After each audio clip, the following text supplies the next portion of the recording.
Halo semuanya, perkenalkan saya Siti Sakira Rahmawati, dokter dadakan yang hobinya ngobrol seputar kesehatan. Nah, kali ini kita ada di segmen Sakiras Hospital. Nah, teman-teman, jadi apa sih yang akan kita bahas pada kesempatan kali ini?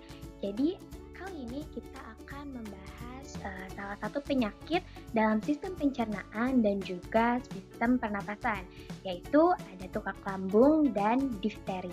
Nah, untuk mengetahui penyakit itu lebih lanjut, yuk saksikan dan simak video ini.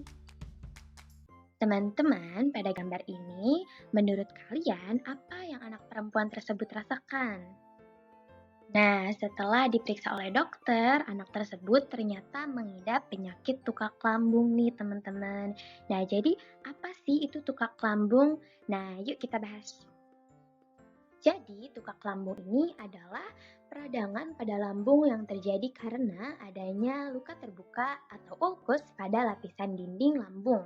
Nah, normalnya lambung ini memiliki dinding pelindung yang dilapisi oleh lendir tebal untuk melindungi jaringan dinding dari kuatnya efek cairan asam lambung tersebut.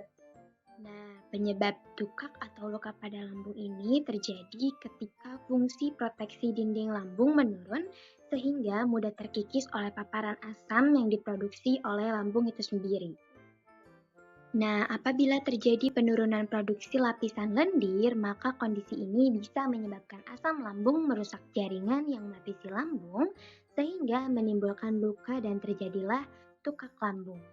Lalu ada pula gejala pada tukak lambung ini, yaitu salah satunya adalah nyeri pada ulu hati. Nah, akan tetapi nyeri pada tukak lambung ini memiliki beberapa karakteristik. Contohnya berlangsung selama beberapa menit hingga jam, kemudian hilang timbul dalam beberapa hari, minggu, bahkan bulan, lalu gejala mereda setelah mengonsumsi obat atau makanan, tetapi akan muncul kembali selang beberapa waktu. Kemudian, gejala memburuk di saat-saat tertentu seperti waktu makan saat pagi hari atau malam hari. Nah, rasa sakit atau nyeri ini bertambah saat perut dalam keadaan kosong. Kemudian, ada pula beberapa gejala lain yang umumnya dirasakan oleh penderita tukak lambung ini, yaitu mual dan muntah, perut kembung, kehilangan nafsu makan, lemas, kesulitan menarik nafas, merasakan sensasi terbakar di dada, mudah kenyang, penurunan berat badan, dan sering bersendawa. Lalu ada pencegahan yang dapat kita lakukan untuk terhindar dari penyakit tukak lambung ini. Yang pertama, berhenti merokok dan mengonsumsi alkohol. Kemudian mengonsumsi makan makanan yang sehat dan bergizi seperti buah dan sayur dan mengurangi kebiasaan makan makanan mentah seperti oyster, sashimi, dan telur mentah, dan lain sebagainya. Kemudian berhati-hati dalam penggunaan obat, terkhusus obat antiinflamasi non-steroid.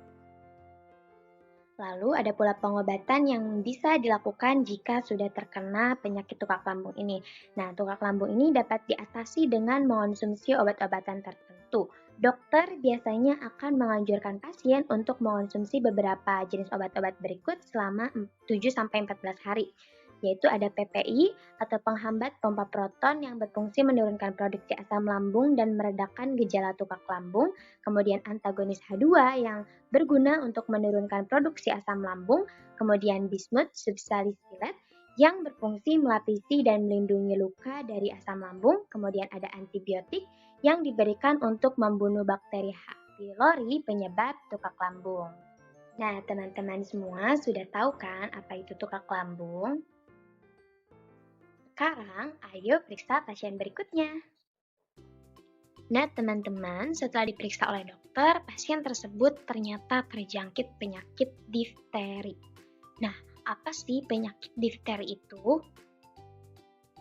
Jadi, teman-teman, difteri adalah penyakit yang menyerang sistem pernapasan atas dan tenggorokan. Kondisi ini menyebabkan selaput jaringan mati dan menumpuk di tenggorokan dan amandel. Akibatnya, penderita difteri mengalami kesulitan bernapas dan menelan.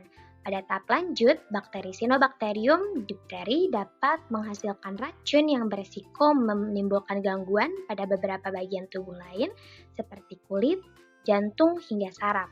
Bahkan, difteri berpotensi mengancam jiwa bila tidak mendapatkan penanganan yang tepat. Difteri adalah penyakit menular yang dapat menyebar melalui batuk, bersin, dan luka terbuka dari orang terinfeksi. Nah, penyakit difteri ini disebabkan oleh infeksi bakteri Cyanobacterium diphtheri yang dapat menular antara manusia melalui percikan air liur atau menghirup udara yang dihembuskan oleh orang terinfeksi, menyentuh permukaan barang orang yang sudah terkontaminasi dan luka orang yang terinfeksi. Nah, Cyanobacterium diphthera ini hidup secara alami di saluran pernapasan manusia dan terkadang di kulit. Pada beberapa orang, bakteri ini dapat hidup tanpa bergejala. Teman-teman, apa sih gejala yang dapat ditimbulkan oleh penyakit difteri ini? Nah, gejala difteri ini akan muncul 2-5 hari setelah terinfeksi bakteri Corynebacterium diphtheria dan selanjutnya bakteri akan menyebar ke aliran darah dan menimbulkan beberapa gejala-gejala seperti terdapat lapisan tipis berwarna abu-abu yang menutupi amandel dan tenggorokan, kemudian demam dan menggigil, kemudian batuk-batuk, gangguan penglihatan, dan sesak napas. Nah, teman-teman, apa sih langkah atau pencegahan yang dapat kita lakukan untuk mencegah kita terkena penyakit difteri ini? Difteri adalah penyakit yang dapat dicegah melalui pemberian vaksin DPT. Nah, vaksinasi ini dilakukan secara bertahap sejak masa kanak-kanak, yaitu mulai dari usia 2 bulan hingga 6 tahun. Anak-anak yang telah mendapatkan vaksin DPT sebelum usia 7 tahun disarankan untuk melakukan booster vaksin difteri ketika berusia 18 tahun. Nah, teman-teman, ada juga pengobatan yang bisa dilakukan jika seseorang sudah terkena penyakit difteri ini. Nah, yaitu yang pertama menggunakan antibiotik. Itu tujuan pemberian antibiotik ini pada pengidap difteri yaitu untuk mematikan bakteri penyebab difteri dan membersihkan infeksi. Kemudian ada antitoksin. Antitoksin ini adalah obat yang berfungsi menetralkan racun akibat difteri.